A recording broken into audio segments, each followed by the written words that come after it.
Welcome back. We're here with Scott Cooper, Director of the Office of Personnel Management. Director Cooper, thanks again for being here. Thanks, Drew. Glad to be here. So before the break, we were talking a lot about technology and streamlining processes within OPM, but of course, OPM is also, a really big leader for the entire federal government in terms of, setting expectations for the federal workforce and changing a lot of standards. And that's something the Trump administration has certainly done over the past several months in a lot of different sectors. Maybe we can start with one that I know that you've been pretty vocal about, both in your confirmation hearing and since then, which is performance management and changing those standards for the federal workforce. So can you talk a little bit about, what you're expecting those changes will lead to and what you're really hoping will change in performance management for federal employees? Sure, and you're exactly right, which is, we've got a bunch of stuff to do internal to OPM, but a lot of obviously what OPM does is to hopefully really kind of provide policies that can govern kind of the broader civilian workforce here. So performance management, yes, as you noted, this is one of my favorite topics, and we could probably talk for days on this, which I know we don't have time to do. Here's the fundamental way that I think about it, and at least is informed by certainly kind of the work that I've been involved in for the last 30 years, is and I would kind of call it like a high performance culture, for lack of a better word, which is, my view is generally is employees want to come to work and they stay at a job through some combination of they believe in the mission. They've got a manager who cares about their career development. They feel like they can learn and be surrounded by other smart people. They have permission to kind of, again, take measured risks, to innovate, to think differently and creatively about problems. And that's really kind of ultimately what, I want us to make sure that the federal government kind of is ultimately indicative of. And so there's a couple things on performance management we're doing. One is, and I mentioned this in my confirmation hearing, is we have a review and a ranking system for employees. Everybody gets ranked 1 through 5 at the end of the year, with 5 being the highest. If you look across long periods of time, the data will tell you that about 70% of federal employees get ranked a 4 or 5, so at the very, very top, and something like 0.2% get ranked, a 1 or a 2. Now, I don't think any of us knows exactly, how that distribution should look like. But if you're talking about, roughly a 2+ million, person workforce, most people would expect you would have something that looks more like a normal distribution instead of obviously kind of a big tail of 70% of people at the very top. So one of the things that we are working on right now will be to provide guidance to managers about, number one, what does it mean? What does it really mean to be a 4 or 5? Like, what's the behavior that, we would expect to see that really merits that? And then two is to really help them understand that, again, it's probably not mathematically the case that really 70% of the people should qualify in that area. So we're working on something that might look more like some guidance around what we think the appropriate distribution should be of those rankings. So that's kind of one big area we're spending time on. At the same time, again, and I know this is never fun to talk about, is in any organization, there's always people who unfortunately are just not performing at the level of expectations. And we have to, number one, have a culture of communication on that. So, we have to make sure that managers are giving feedback to employees all the time. I'm just sending out a memo actually internally to my team today. And one of the things I've told people is, look, there should never be surprises on performance management. So, you and I should not have a one-on-one where I come in and say, Drew, thanks for being here. Like, you're not performing and we're going to let you go. Basically, like, we should have had a series of conversations. You should have been given feedback. You should have had an opportunity to do stuff. And if we get to that, like, there never should be surprises. So we've got to kind of also have just a management culture that encourages direct, open, honest feedback for people.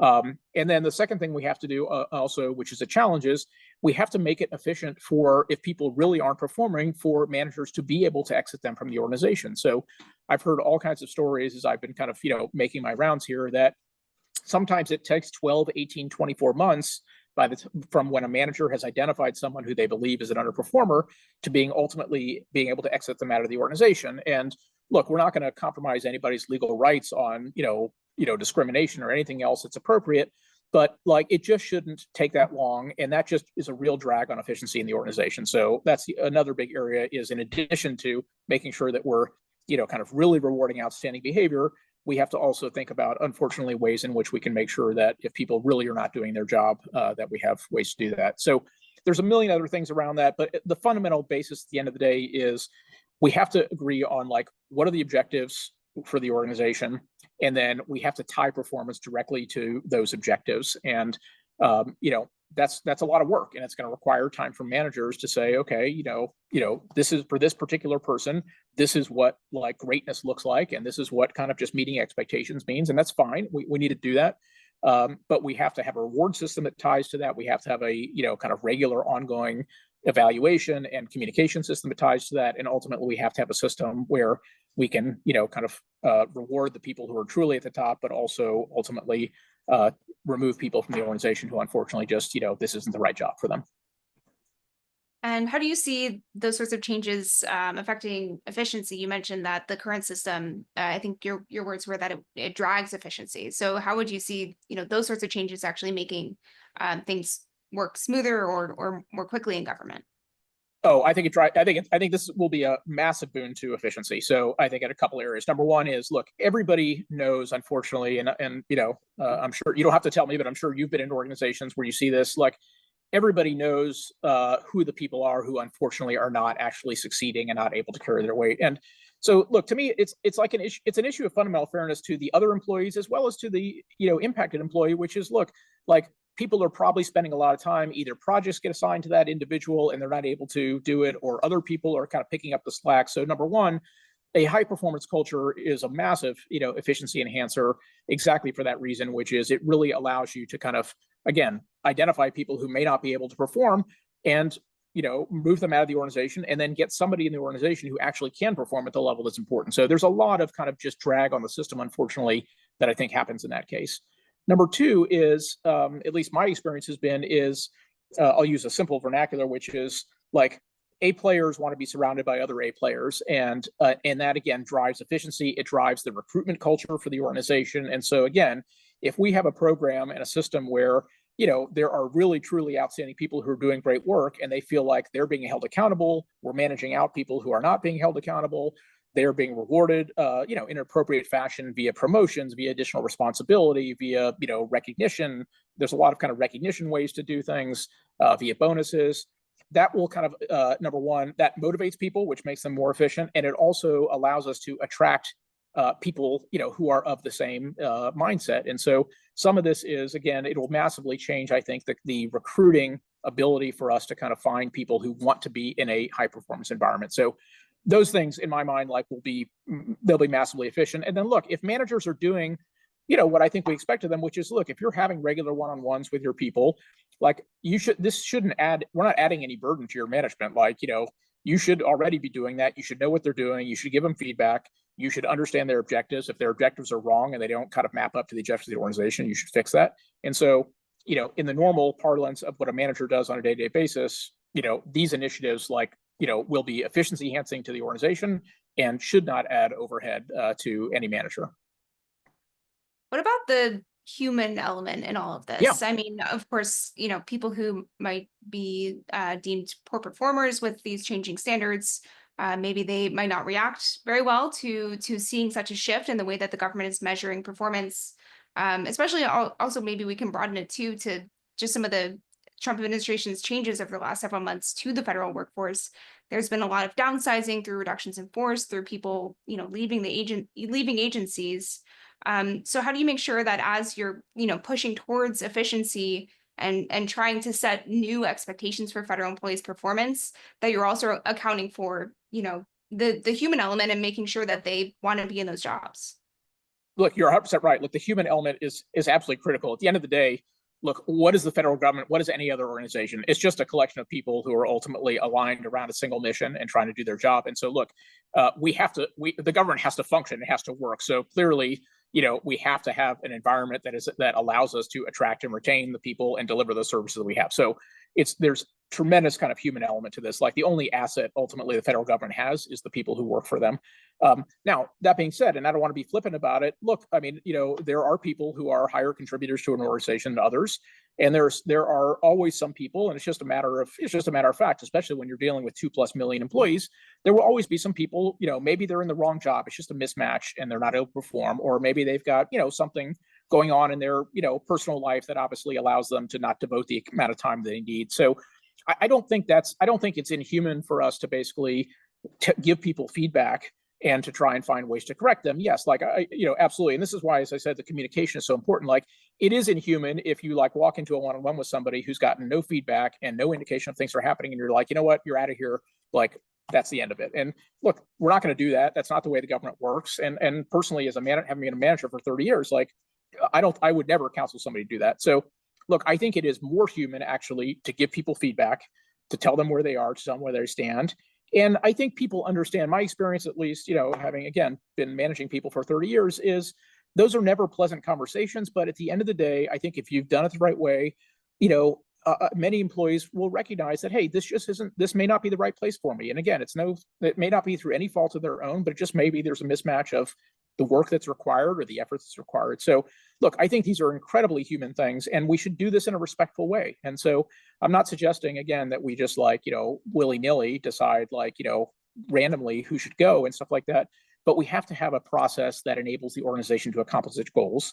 And, look, I mean, you know this, having covered the federal government, I'm sure, for a while, my personal view, and obviously I believe the view of this administration, is when you spend $7 trillion and you have a $36 trillion deficit, it's incumbent upon all of us to always think about, can we deliver a certain set of services without having to continually increase our spend by enormous amounts every year and run up the deficit. So I just think we're in a world where we recognize that's the case. And I think there are ways to improve operational efficiency without actually kind of creating an environment that doesn't allow us to get the work done that needs to happen. One other area that I really want to touch on with you, and we have hinted at it a couple of times already, but the hiring process and this new merit hiring plan from the Office of Personnel Management and from the Trump administration.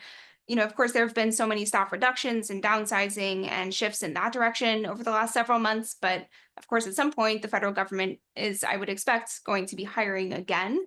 So when this hiring freeze lifts later this year, can you talk a little bit about the skill sets or the workforce sectors that you're going to be prioritizing, and also how you are working on changing the hiring process itself? Yeah.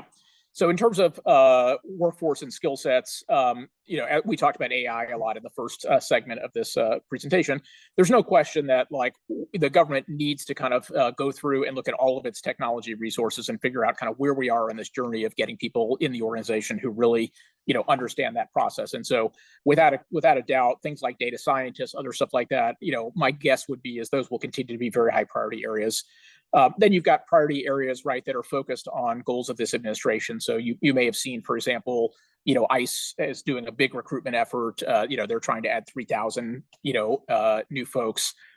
There's areas like that where I think hiring will be focused, which is okay. I don't know if this is true, but I'm just making it up. Obviously, broadly AI, broadly energy, things of that sort. You'll probably see headcount kind of directed towards those areas. But we'll kind of try to match, obviously, hiring as best as we can with obviously those key priorities that the president has outlined. In terms of process, at a very, again, high level, what we're really trying to do is to make sure that kind of the government can be and should be, in my mind, like the place where we can attract the very best and brightest and convince them why this is such a great opportunity for them to not only do public service, but to be able to learn and grow. And even if they decide they want to ultimately be in the private sector, that's great. My goal is to get every really smart person to feel like coming to the government, even if it's just for a couple of years, is going to be an awesome experience while they're here, and a massive boon to their opportunity ultimately to take those skills into the private sector and do whatever it is that ultimately motivates them. So what do we need to do? So obvious things in merit hiring we have to work on is, one of the things we're trying to do a lot more of is kind of use actual assessments to measure skills for people. So in many interview processes, as you can imagine, there are much more kind of qualitative type things that people are doing. Or one of the things, unfortunately, that I've heard happens here is people write their resume to try to match the description of things we're looking for. And that becomes, unfortunately, a shortcut where we might be putting people through the process who may not actually have the skills that they tell us they have, but have kind of represented such. And so assessments are intended to really, in my mind, kind of be a much more objective way of determining, okay, for this job, are there functional skill sets that we can actually test quantitatively or qualitatively using, great research from psychologists and from other stuff like that. And, make sure that, kind of the skills that we believe someone has actually are being highlighted. So that's one thing that you're going to see us really push a lot more of. The second thing that I would really like to work on is I think we have underutilized partnerships with universities and trade schools and community college, as well as, quite frankly, with the private sector to create on-ramps and off-ramps for people between public and private opportunities. There are a few programs that have kind of, around here. I think Pathways, for example, is one of them. There are some programs that exist, but, I think to do that right, we really just need to go out and tell that story, and quite frankly, find partners, in both the university setting and the private sector, and say, you know what, like maybe there's an opportunity for us to go to some very big, tech company and say, look, we want the government to be a leader in AI and modern technology. Why don't you help us like design that skill set, figure out what it is?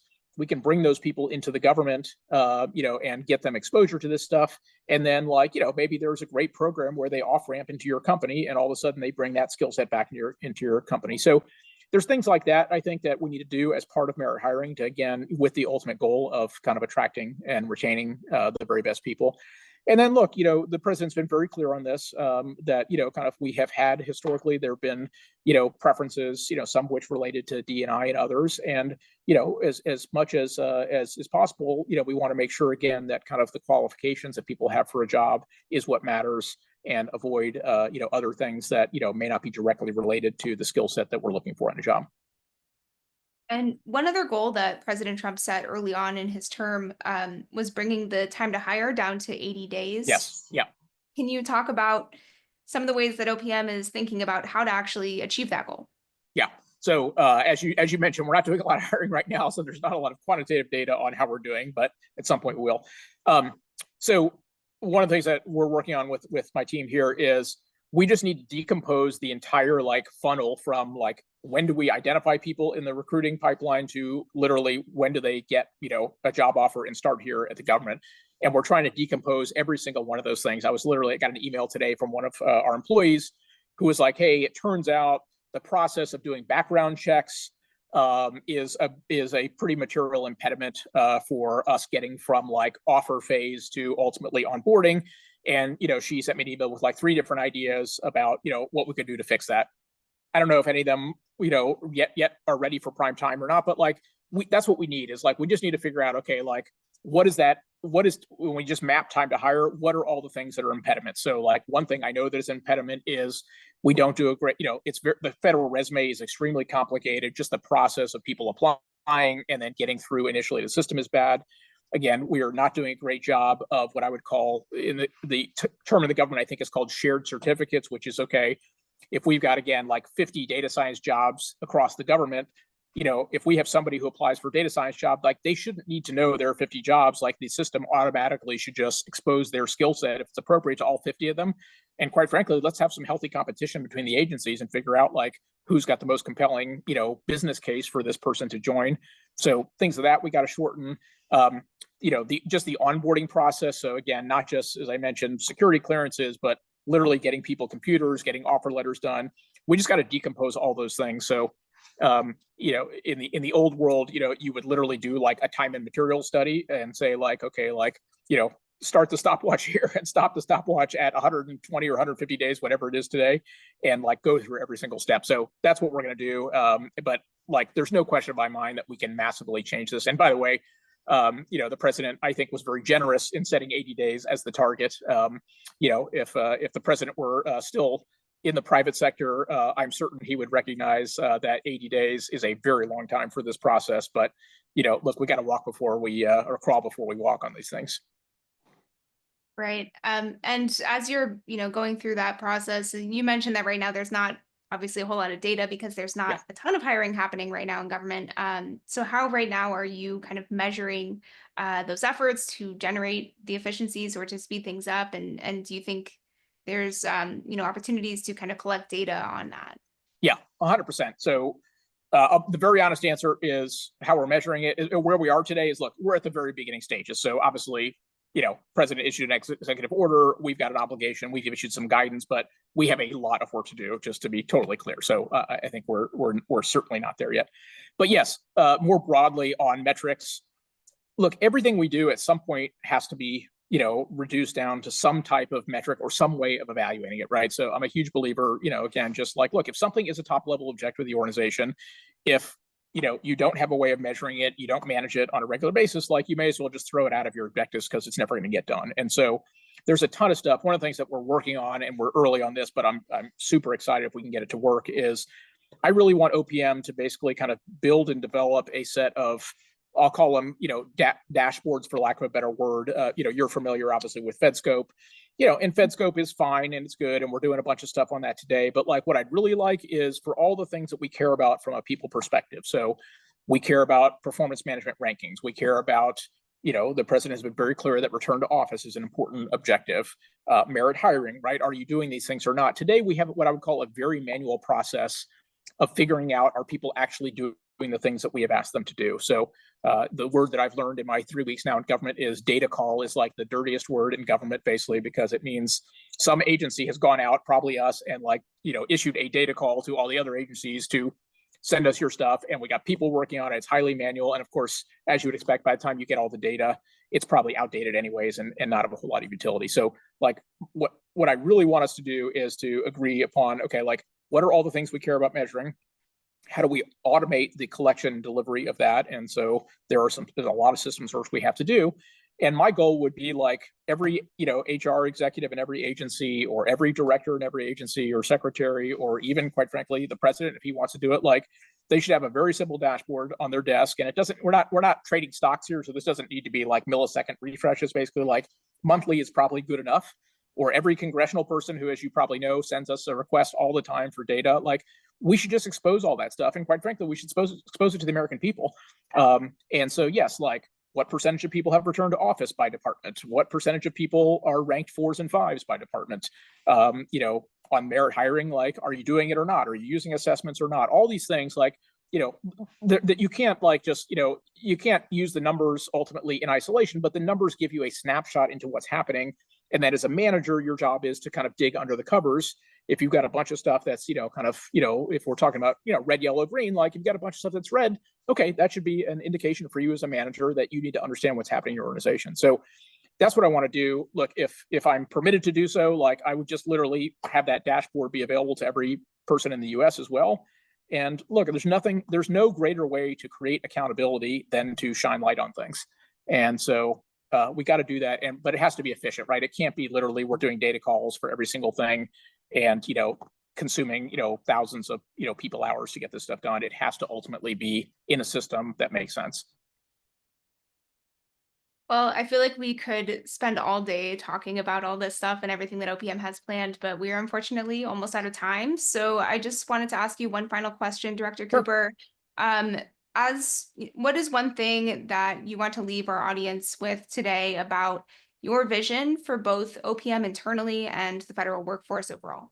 I want us to be able to attract and retain the very, very best people and help people understand why public service and why working for the federal government is not only a privilege, but is a massive like educational opportunity, a learning opportunity, and an opportunity for people to take that, success and do whatever it is they want to do kind of, for the rest of their career. And so that's what I want. Like I want civil service to be like, as great as, kind of people once thought it was in kind of, the days when we had Apollo moon challenges and things of that sort. Like I fundamentally believe that, and I think we have lots of people who are doing that, but we got to go tell that message. We have to kind of help the American people understand what the opportunity is and why it's so compelling. So that would be the one thing I want to leave people with. Well, Director Cooper, this has been great. Thank you so much for joining us today. Thank you, Drew. You have a great day. And once again, Scott Cooper is Director of the Office of Personnel Management. I'm Drew Friedman, and you're watching Federal News Network. We're going to go back to the studio now for more on Workforce Reimagined.